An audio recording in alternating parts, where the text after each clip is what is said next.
Olá, queridos, eu sou o pastor Lucas Spina, da Coco Presbyterian Church, uma igreja americana aqui na Flórida, e eu sou pastor brasileiro, a Marta, minha esposa, brasileira também, mas eu sou pastor de uma igreja americana, e durante o Covid eu já expliquei isso para vocês que estão nos seguindo. Se você não está, aqui vai a explicação. Durante o Covid nós resolvemos fazer esse culto em português para abençoar os irmãos e irmãs que estavam trancados dentro de casa e não podiam ir na igreja. Tem alguns que ainda estão trancados dentro de casa e não estão indo na igreja, o que não é bom. Mas tem igreja que, a coisa ficou complicada, financeira, aquele negócio todo. Então, diminuiu os trabalhos, as atividades. Então, nós resolvemos fazer isso.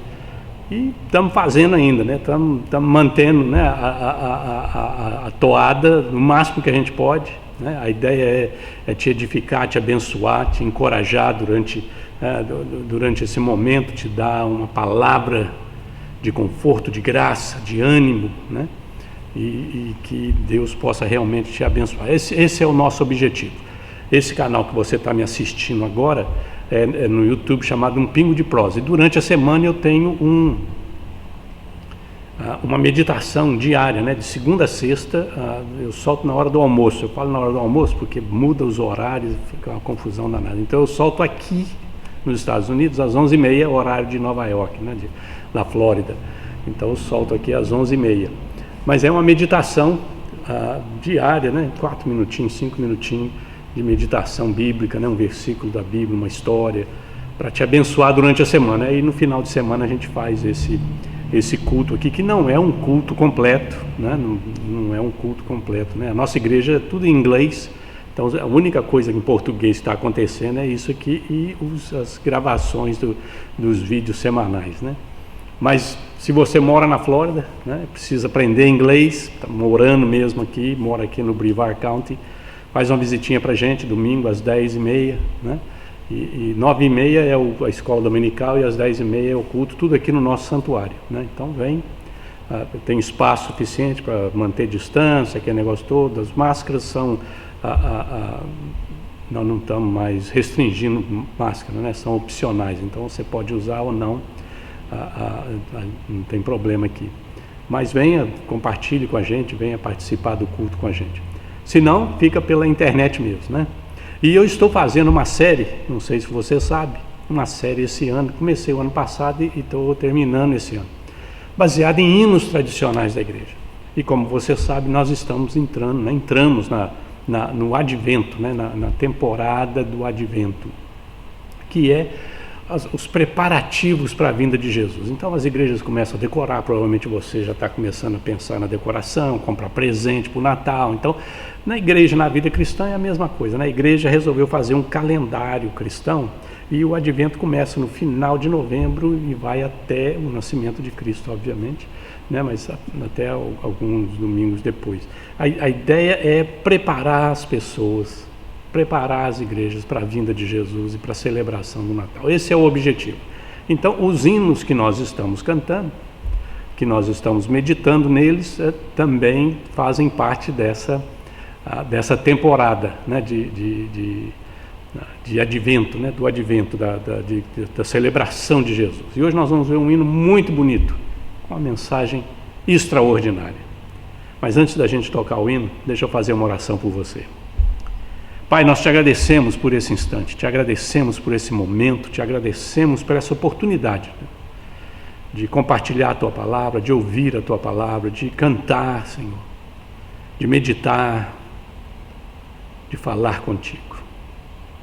Pedimos que o Senhor nos dê graça, Deus, que o Senhor abençoe as pessoas que estão nos assistindo, que o Senhor abençoe a família deles, que o Senhor abençoe o trabalho, saúde, ó Deus. Dá graça para eles nesse instante.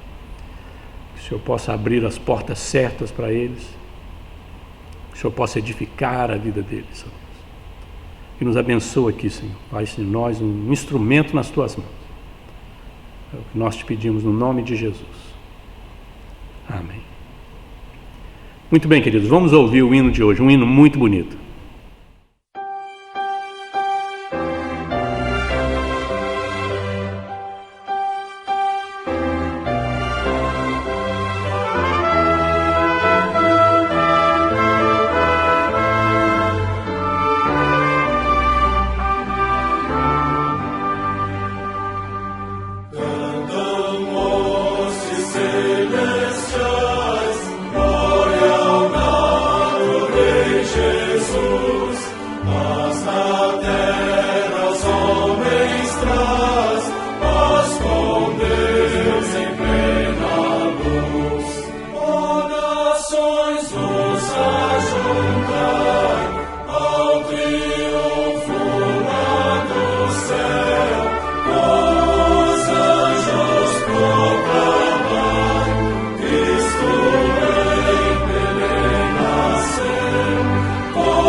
Cantam as hostes celestiais, cantam as hostes celestiais, ou cantam hostes celestiais, né?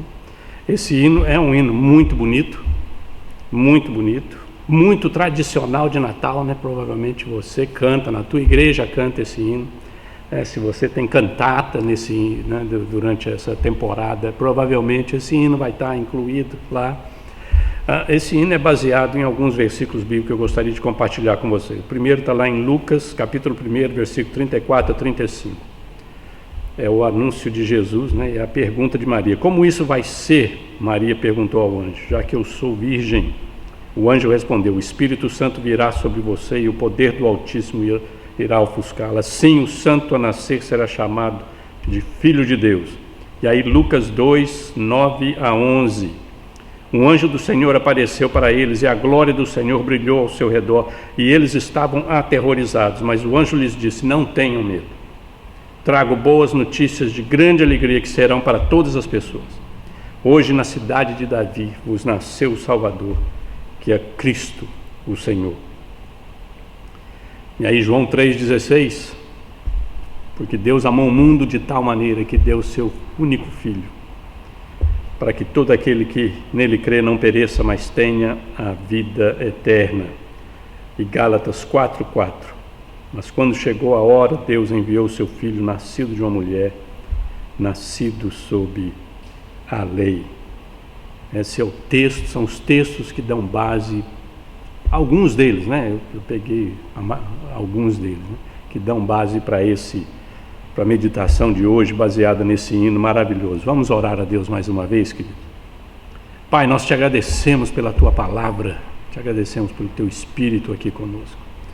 E pedimos que o teu Espírito possa falar através de mim e tocar nos corações das pessoas que estão nos ouvindo. Dá graça para a gente, ó Deus, dá graça para a gente. Ajuda a gente a entender a tua palavra, a receber a tua palavra. É o que nós te pedimos no nome de Jesus. Amém. Queridos, muitas das canções que cantamos têm uma rica tradição teológica. Nós já vimos isso, né? Nós já estamos vendo isso nos hinos todos que nós estamos cantando, estamos aprendendo, né? Alguns você conhece, outros você não conhece. Mas é uma tradição riquíssima de teologia, né? E essa, Cantam as Hostes Celestiais, não é exceção. Ela foi escrita por Charles Wesley, que é o irmão do John Wesley, o fundador da Igreja Metodista. Então, e o Charles Wesley é um líder metodista, um inglês, escritor de hinos. Wesley escreveu mais de 6.000 hinos. Vou repetir. Escreveu mais de 6.000 hinos. O Charles Wesley, que é o irmão do John Wesley. Mais do que qualquer outro escritor masculino, porque ele só perde para Fanny Crosby. Nós já vimos alguns hinos dela, que ela escreveu 8.000 hinos. Você consegue imaginar isso? Hinos que a gente canta, não é? Escreve uns esgarranchinhos lá, uma poesinha mequetreca e pronto, fica por isso mesmo. Não, é coisa boa, substância, como diz um amigo meu. E o seu objetivo na escrita de hinos era ensinar aos pobres e analfabetos a doutrina sólida da palavra de Deus. Esse era o objetivo do Charles. Por isso que os hinos dele são cheios de doutrina cristã. Porque a ideia era, o pessoal vai cantando, vai memorizando e vai aprendendo a doutrina cristã. Seu irmão John Wesley, um famoso teólogo e fundador do metodismo, disse que o hino de Charles era o melhor livro teológico existente. Alguns notaram que o metodismo nasceu na canção e Charles era o principal compositor. O pessoal fala, não, o metodismo nasceu com música, é a música que criou o metodismo, e o Charles era o principal compositor. Wesley, inspirado pelos sons dos sinos da igreja londrina, né, de Londres, enquanto caminhava para a igreja no dia de Natal, escreveu o poema Ouça, né? Cerca de 1 ano após sua conversão, para ser lida no dia de Natal. Então, um ano depois da sua conversão, ele escreveu esse hino. Escreveu a poesia. O poema apareceu pela primeira vez em Hinos e Poemas Sagrados em 1739, com a linha de abertura do Hark, né? cantam, ouça, né? Preste atenção, essa é a ideia do hark, né? Preste atenção, ouça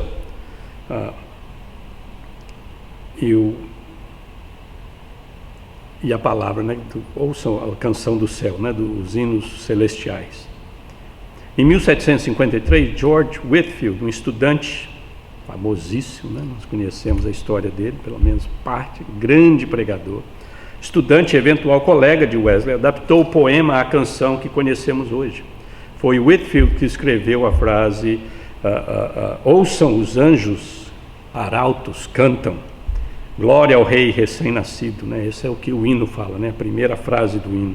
Ele que deu uma arrumadinha no poema do Charles para encaixar isso aí. Ele reescreveu a primeira linha da música, né? Na versão moderna, isso é claro, é aqui que nós cantamos hoje. A música atual para essa canção foi composta por Mendelssohn, outro famosíssimo compositor, né? E ele próprio era um judeu messiânico, e do segundo refrão de uma cantata ele escreveu em 1840. A cantata foi originalmente escrita para comemorar Johann Gutenberg e a invenção da imprensa. E Mendelssohn advertiu estritamente que sua composição deveria ser usada apenas de forma puramente secular. Ele fez a música, falou: essa música aqui é para usar só no mundo secular. O crente não tem esse negócio, não. Você usa para tudo quanto é jeito. Em 1856, no entanto, né, muito depois de Wesley e Mendelssohn estarem mortos, né, o Dr. William Cummins ignorou seus dois desejos e juntou a letra de Wesley com a música de Mendelssohn pela primeira vez. Como resultado, a versão moderna desta bela e centrada no Evangelho, essa bela música e centrada no Evangelho nasceu. E gerações a têm cantado desde então. Cantam hostes celestiais, glória ao nato Rei Jesus. Paz na terra aos homens traz, paz com Deus em plena luz.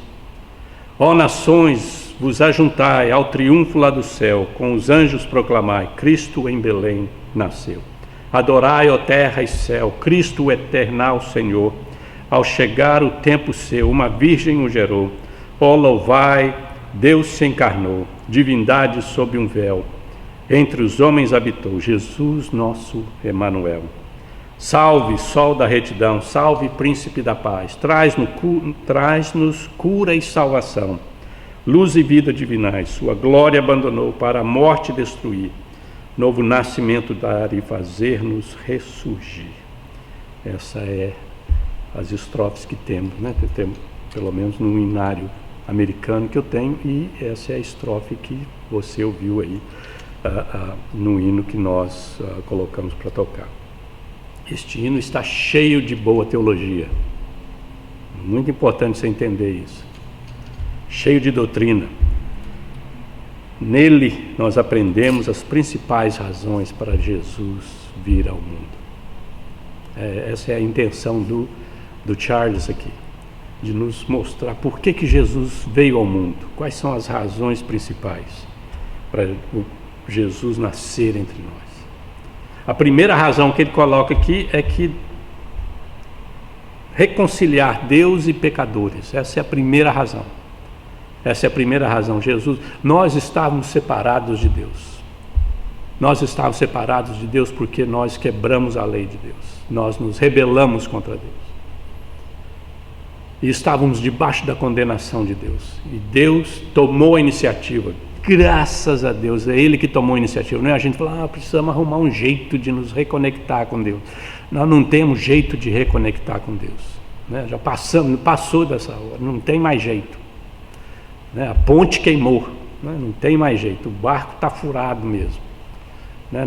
Não há essa possibilidade. Deus é que tem que fazer alguma coisa, e Ele fez alguma coisa em Cristo Jesus. Ele nos reconciliou consigo mesmo. É o trabalho de Cristo.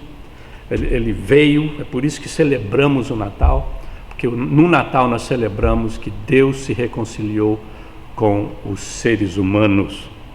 Deus e os pecadores se juntaram em Cristo Jesus. Jesus é o que coloca os dois juntos. Essa primeira estrofe descreve essa boa notícia do nascimento do Salvador.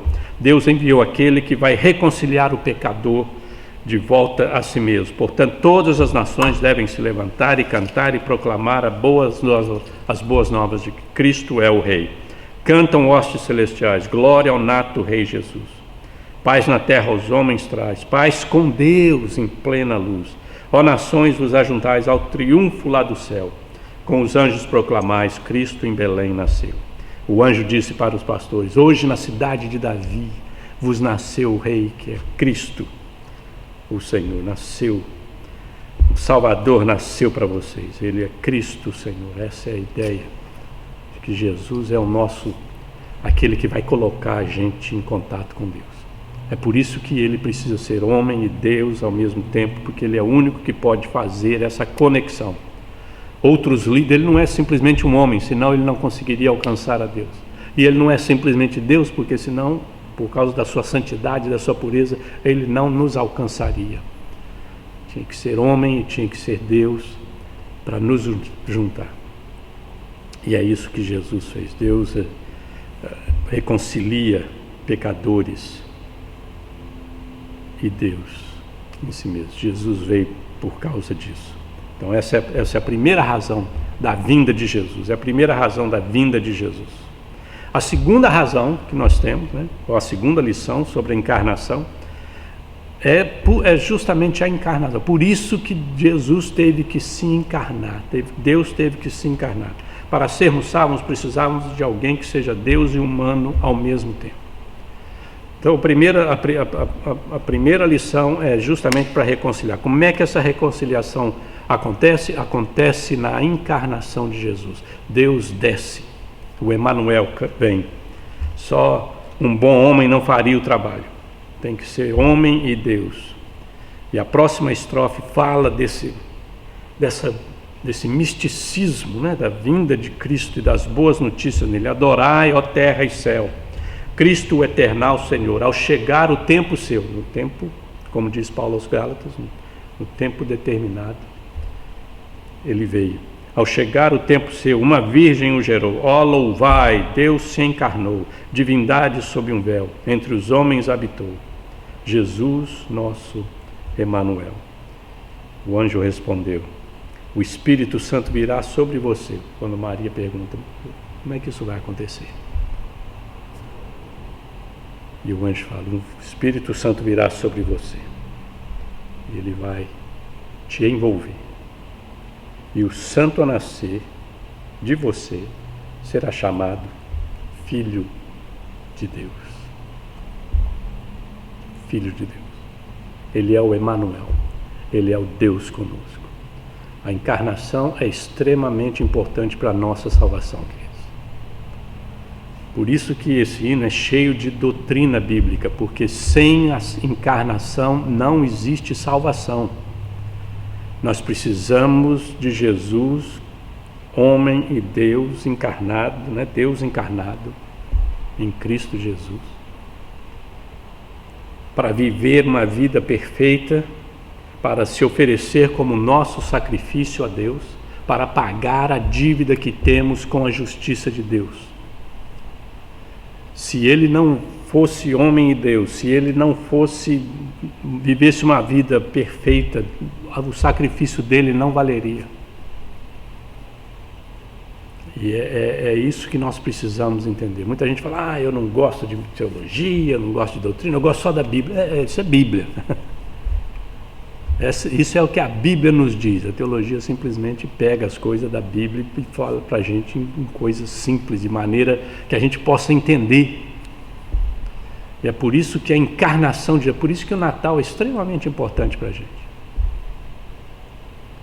Porque é a encarnação de Jesus. Nós celebramos a encarnação de Jesus. É Deus encarnado, é o Emanuel, é Deus conosco. É o Filho de Deus nasceu. E se a gente não entender isso, pode ser que a gente não entenda todos os mistérios da encarnação, da pessoa de Jesus, homem e Deus, como é que aquilo funciona. A gente não entende todas essas coisas, Tem gente mais evoluído que nós, mais esperto que a gente, que entende mais um pouquinho.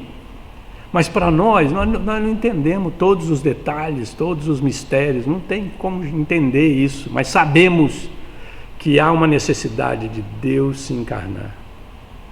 Religião não vai resolver o nosso problema, é a pessoa de Jesus, o Deus homem, que vai resolver o nosso problema. Paulo diz, existe só um mediador entre Deus e os homens, Cristo Jesus, homem. O Deus homem é que vai resolver o problema, é Ele que vai mediar entre nós e Deus. Essa é a parte importante da história, e é isso que o hino tenta trazer para a gente. Deus se encarnou, divindade sob um véu. Uma forma bonita, poética de dizer que Deus estava em Jesus. O corpo humano lá e a divindade lá. Entre os homens habitou Jesus, o nosso Emanuel. É extraordinário esse hino a respeito da encarnação, é Deus encarnado. Então é por isso que havia necessidade de reconciliação. E a única maneira de se reconciliar é a vinda de Jesus. É a vinda de Jesus. Mas o hino fala mais uma lição. Qual que é o resultado disso? Dessa restauração, dessa reconexão com Deus, da encarnação de Jesus e da restauração que nós temos, a reconciliação, o que ela vai produzir na nossa vida? Ela vai produzir vida eterna. Vida eterna. Não morremos mais. A partir do momento que nós acreditamos em Jesus, entregamos a nossa vida para Jesus, entendemos que Ele veio nos salvar, pagar os nossos débitos com Deus, no momento em que o Espírito Santo traz a salvação e produz a salvação de Jesus na nossa vida,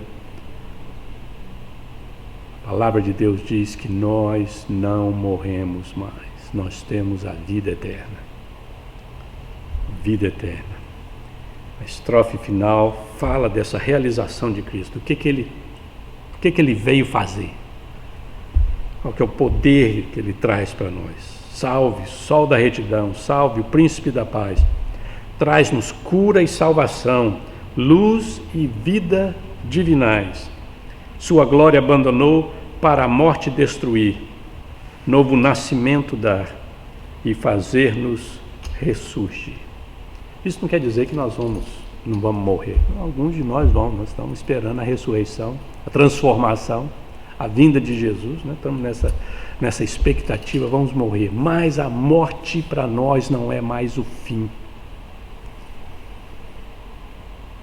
Porque agora nós temos a eternidade, como diz o escritor ao Eclesiastes, que Deus colocou a eternidade no nosso coração.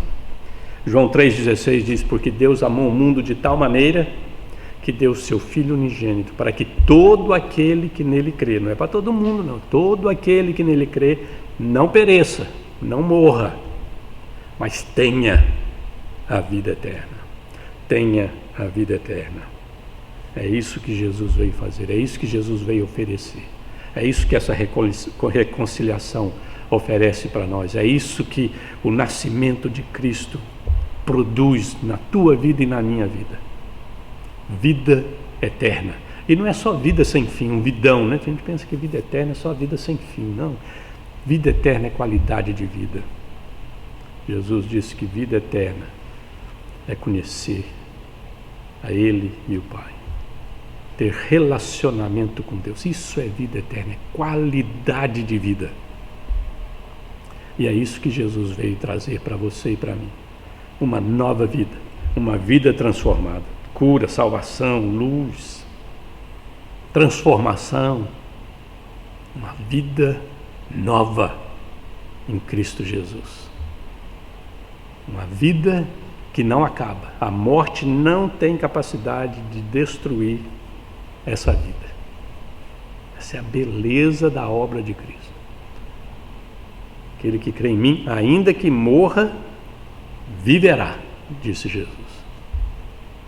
né? A morte não tem mais esse poder de agarrar, segurar e falar, você é meu, não.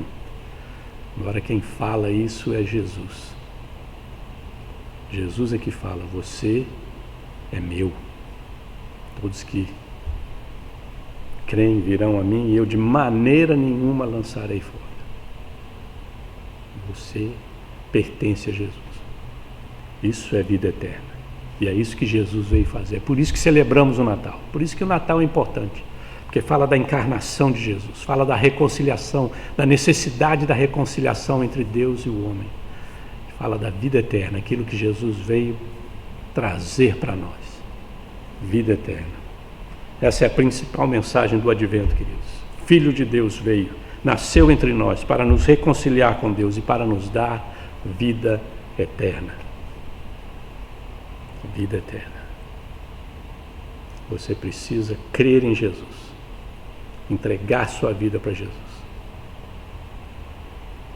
se submeter a Jesus, acreditar em Jesus, porque Ele é o Filho de Deus, encarnado, que veio te reconciliar com Deus, para te dar vida eterna. E essa é a mensagem do Advento, essa é a mensagem do Natal. Vamos orar a Deus. Pai, nós te agradecemos por essa mensagem, por esse hino maravilhoso, Senhor, por essa mensagem extraordinária, e pedimos que o Senhor, através do Teu Espírito, toque no coração das pessoas que estão ouvindo, assistindo esse vídeo, para que elas possam reconhecer que Jesus é o Teu Filho, Filho de Deus encarnado, e veio para nos reconciliar contigo e nos dar vida eterna. Toca nos corações, nós te pedimos no nome precioso de Jesus. Amém. Queridos, mais uma vez, obrigado por ter vindo. Eu gostaria de incentivar você, não só a se registrar no nosso canal, né? Se inscreva no nosso canal, mas compartilhar esse vídeo. Eu sei que você conhece alguém que precisa ouvir essa mensagem nessa época do Natal. Por favor, envia para aquela pessoa. Põe no teu Facebook, no Twitter, seja lá onde for, na tua mídia social. Põe lá, ajuda a gente a abençoar outros, tá bom? Eu espero te encontrar durante a semana no nosso Pingo de Prosa, né, nas nossas meditações. Mas se não, domingo que vem a gente está aqui de novo, tá bom? Um grande abraço, Deus te abençoe.